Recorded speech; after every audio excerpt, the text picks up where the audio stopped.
हरे कृष्ण दंड प्रणाम। भगवद गीता के अध्याय 3 के श्लोक संख्या 35 एंड 36 के बारे में विचार करें। ओम अज्ञान तिमिरांधस्य ज्ञानांजन शलाकया चक्षुरुन्मिलितं तस्मै श्री गुरुवे नमः।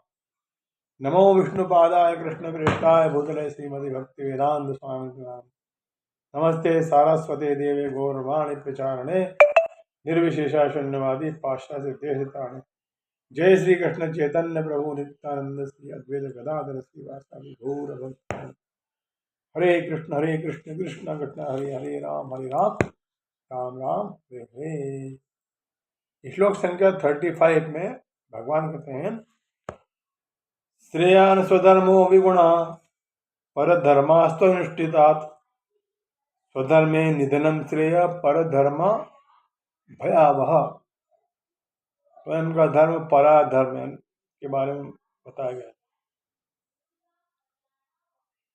अपने नियत कर्मों को दोषपूर्ण ढंग से संपन्न करना भी अन्य कर्मों को भलीभांति करने से श्रेयस्कर है।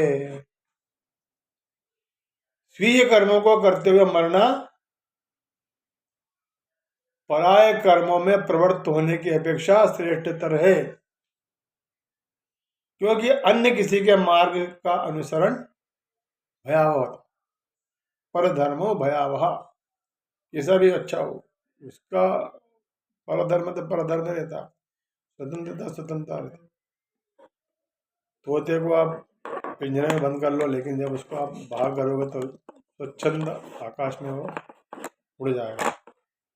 कितना ही उसको खिलाओ, वो सुखी नहीं है, हड़बड़ाता रहता है बाहर निकलने के लिए। और हम अपने इंद्रिय तृप्ति के लिए उसको, तोता हमने पाला था, कुत्ता पाला, बिल्ली पाली, उसकी स्वतंत्रता आप छीन रहे हो। उसके राइट्स से, जैसे ह्यूमन राइट्स रहते हैं ना, ऐसे एनिमल राइट्स भी है। उसके राइट्स को आप दोहन कर रहे हो, उसका एक्सप्लॉयटेशन कर रहे हो। तो ऐसे ही बताया, स्वधर्म में निधनम श्रेया परधर्म भयावह। अतः मनुष्य को चाहिए कि वह अन्य के लिए नियत कर्मों की अपेक्षा अपने नियत कर्मों को कृष्ण भावनामृत में करे। भौतिक दृष्टि से नियत कर्म मनुष्य को वैज्ञानिक दशा के अनुसार भौतिक प्रकृति के गुणों के अधीन आदिष्ट कर्म होते हैं। आध्यात्मिक कर्म गुरु द्वारा कृष्ण की दिव्य सेवा के लिए आदेशित होते हैं, आध्यात्मिक कर्म।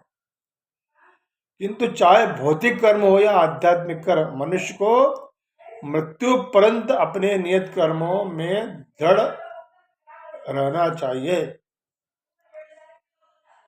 अन्य के निर्धारित कर्मों का अनुसरण नहीं करना चाहिए। आध्यात्मिक तथा भौतिक स्तरों पर यह कर्म भिन्न भिन्न हो सकते हैं, किंतु कर्ता के लिए किसी प्रामाणिक निर्देशन के पालन का सिद्धांत ही उत्तम होता है। जब मनुष्य प्रकृति के गुणों के वशीभूत हो तो उसे उस विशेष अवस्था के लिए नियमों का पालन करना चाहिए। उसे अन्यों का अनुकरण और अनुसरण नहीं करना चाहिए। उदाहरण,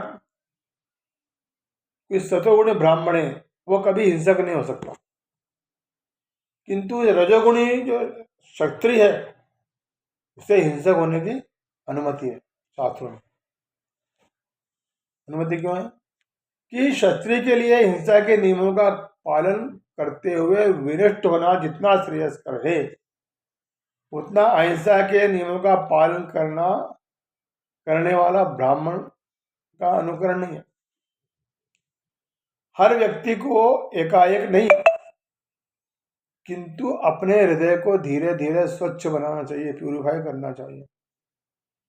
किंतु जब मनुष्य प्रकृति के गुणों को लांघकर कृष्ण भावनामृत में पूर्णतया लीन हो जाता है, तो वह प्रामाणिक गुरु के निर्देशन में सब कुछ कर सकता है।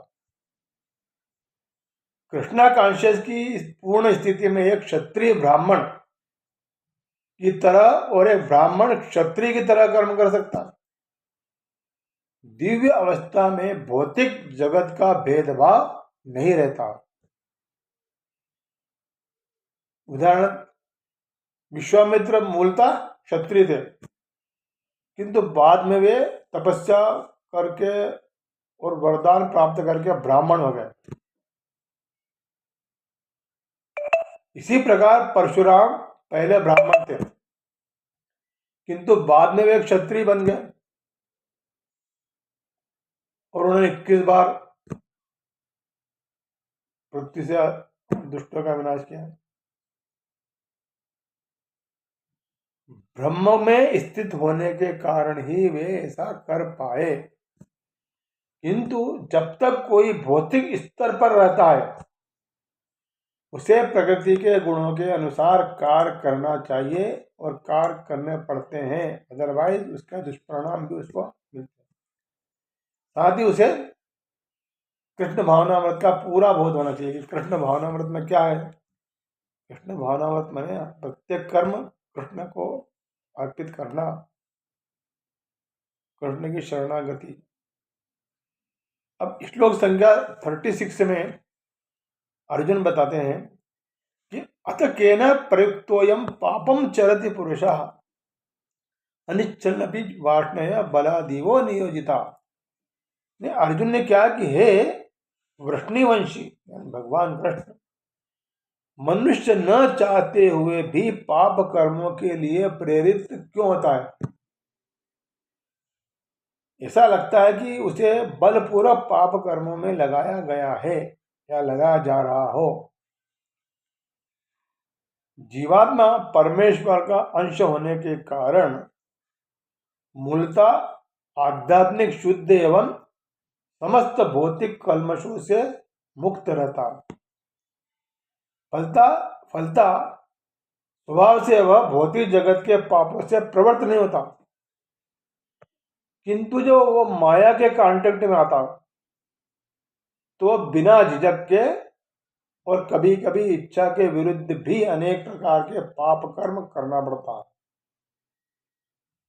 अतः कृष्ण से अर्जुन का यह प्रश्न अत्यंत प्रत्याशापूर्ण है कि जीवों की प्रकृति विकृत क्यों हो जाती है। यद्यपि कभी कभी जीव कोई पाप नहीं करना चाहता, किंतु उसे पाप कर्म करने के लिए बाध्य होना पड़ता है।